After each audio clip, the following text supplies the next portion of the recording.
Are you an absolute shanker? Welcome back to the channel. We are going to talk about the 3 of the most common things that I see when it comes to that dreaded hosel rocket shot. So we're going to talk about a heel strike. You can toe shank it, but in this video we're talking about the heel shank. It's horrible. I mean, you look up and it goes that way. It's very embarrassing if there's people around you, and it usually costs you a lot of golf shots. So we're going to talk about 3 ways in which I see a lot of people shanking it. So the first one, the club face is wide open coming into the hitting area. People always think that there's one way of shanking it. I mean, there's loads, but there's 3 that happen over and over again. So if you're someone who brings that club face wide open, basically the orientation of that face is so open, so late in the swing, there's way too much to happen. And what typically happens from here is the body stops, the hands throw to try and square it up. There's not enough time, and bosh, the heel comes in and we hit the shank. So making sure that on the way down, when we return to the delivery position or position 6, that the club face is not leaning back and looking up the sky, making sure it's ready to hit the ball, which then doesn't require any manipulation through the wrist. So when I come in, you can see that face is already square. I've got nice shaft lean there. I'm able to hit compressed iron shots without the risk of the shank. Number 2, probably the most common one. And we're going to use something that everyone's got access to, a basket, the over the top. Not enough people, for me, use physical aids when they practice. Even in my lessons, people are reluctant to do it because it's difficult.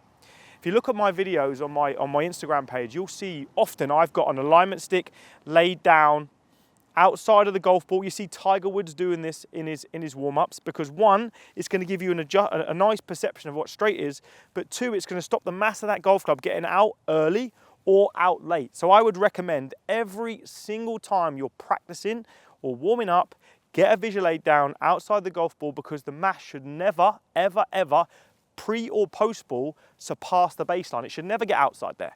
So you want to put it down roughly, in such a position where you've got probably about, a centimetre of leeway.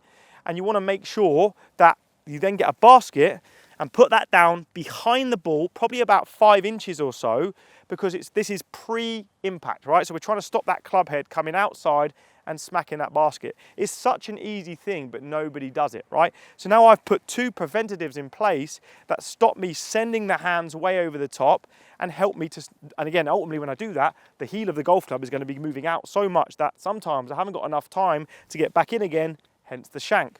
So hitting lots of little shots. You can see, just to show you it's doable, the basket is pre-ball. The club or the alignment stick is really close and outside the ball, and we're just going to try and hit a shot away without hitting either of them. And we can still hit ball turf strikes without hitting any of them. Now, I've towed that slightly in a demonstration. I would recommend practicing being slightly toe biased if you're someone who's prone to a shank, because the toe side is a lot more forgiving. What happens? It comes off slightly dead. It might carry 10 yards less, but you do not embarrass yourself and hit the shank. Third thing, this happens more with better players when they come to shank it. So you may think, well, I don't open the face and I don't come over the top. I actually do the opposite. If you're someone who comes too much from underneath the plane, so behind the body or trapped, and then late on, the hand path is thrown out. So because it's so far back, it has to move out at some point. It throws out late. Well, if I throw the hand path late, the mass of the club is going to be moving out late. And what's heading towards that golf ball at 100 miles an hour? The heel of the golf club. So that is the 3rd reason I see it, and I typically see that with slightly better players. So what would we do with that case?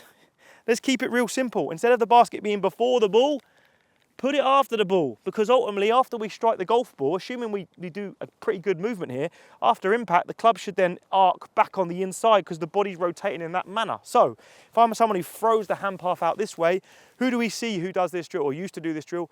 Vijay Singh, umbrella, bash, literally type it in on YouTube, every warm-up he would have an umbrella right on the outside of his golf ball to stop him throwing his hands away from his body, causing heel strikes.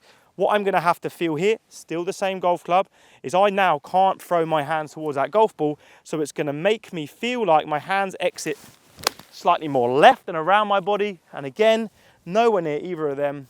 That is also going to make me slightly toe bias or middle strike bias if you're someone who throws the hands in that way. So 3 reasons if you shank it: face wide open, secondary, and it can be linked to the first, way over the top. Or if you're a slightly better player and you get underneath the plane and you throw your hands out late, all three of them bring this horrible thing towards the golf ball. Stop doing it, people. Hope it helps. See you on the next one.